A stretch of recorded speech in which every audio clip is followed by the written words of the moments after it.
Alexei, how are you? It's a funny thing about people like you, perhaps like both of us. At a certain point, when you get levels of information we do, and things happen the way they do, there's only a few options. We either end up dead, or we end up in a position of great responsibility where we're challenged to not make the same mistakes as those that we spent a long time reviling in order to try to build enough credibility to earn that responsibility. Don't you think? I want to share something with you. I just turned to it. I wasn't sure if I was going to share this part with you, but I found it and I think it might be appropriate. It says, one Secret Service director, H. Stuart Knight, 1973 to 1981, described presidential protection as a living nightmare in a democracy. Because the service operates in a democracy, agents cannot employ tactics or measures that strike the public and Congress as redolent of a police state. If agents are perceived as bullies or show even a glimmer of insensitivity to constitutional rights, they become an instant political liability to the president. The mere appearance of toughness or a chip on the shoulder attitude by Secret Service agents can unleash political flak aimed at the White House as well as the service. Perhaps the equivalent in Russia is different. I cannot say. I don't know any Russian Secret Service agents. Right? But I've come across something that's very relevant to you specifically. That's not just for you, by the way. Do not think it is only your self interest that motivates me to share this. I have already provided to the appropriate entities information about how, on a certain day in 2019, I was the recipient of a number of electronic communications, forwards of messages that were left on the telephone but were able to be forwarded to my email account, including with the voice files. I have not listened to any of them, but the number of messages that were forwarded in a very short period of time ended up having a very significant impact on me at the time. I was in a lot of pain. It was akin to an attack. That's how I understood it. That's how it resounded with me. The people who were responsible for that, they pretended as if they had no idea what the implications were. There are people that fancy themselves as being able to get away with saying they're that ignorant, and yet still expect certain compensation in their old age for their retirement and pension benefits. Nonetheless, by the time the information came about your ordeal, there were announcements in the media. It just so happened the number of electronic messages I was forwarded that day correlated with a report from the National Institutes of Health. It corresponded with a database, a public chemistry database, that referenced the specific chemical that was originally alleged to be to what you were exposed. This lets me know that somebody at a high level in your country has a more sophisticated understanding of events than the media is currently reporting. Now, I'm going to be honest with you. On another level, I don't think you and Putin are so dissimilar. There's a lot at stake, a lot has happened. These are very significant ordeals that many people are dealing with. It would not be unreasonable to potentially identify potential scenarios wherein there was more cooperation between your interest and his.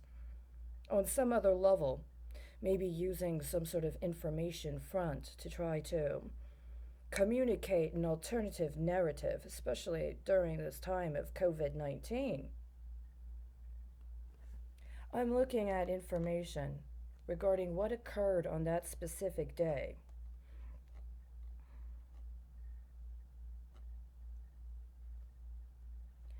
Right now, hold on a second.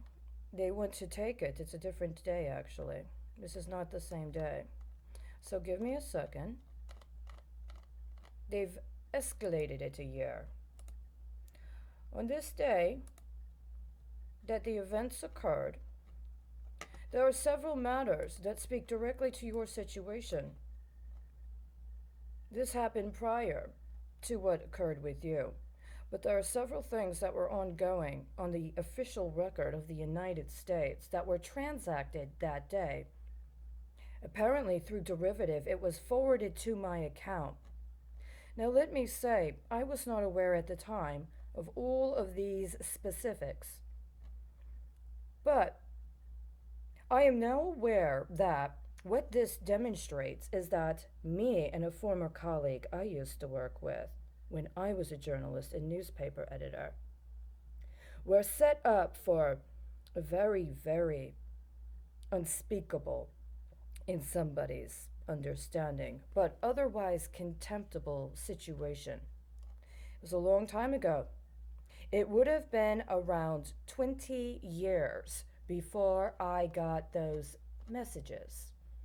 20 years before I got those messages, it would seem that somebody wanted to play a game or do something to use me as a portal for availing you of something.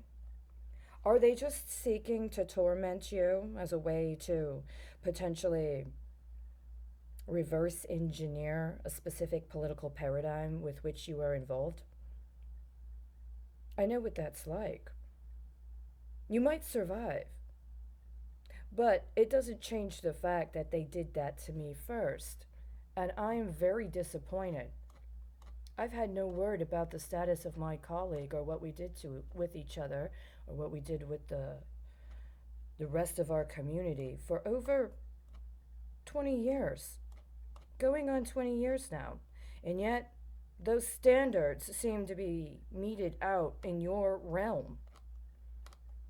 Board of Exchange, disclosures for bank savings and loan registrants, community facilities guaranteed loan program, guaranteed fee rate, list of approved spent fuel storage casks. It goes on and on. Astrophysics Advisory Committee.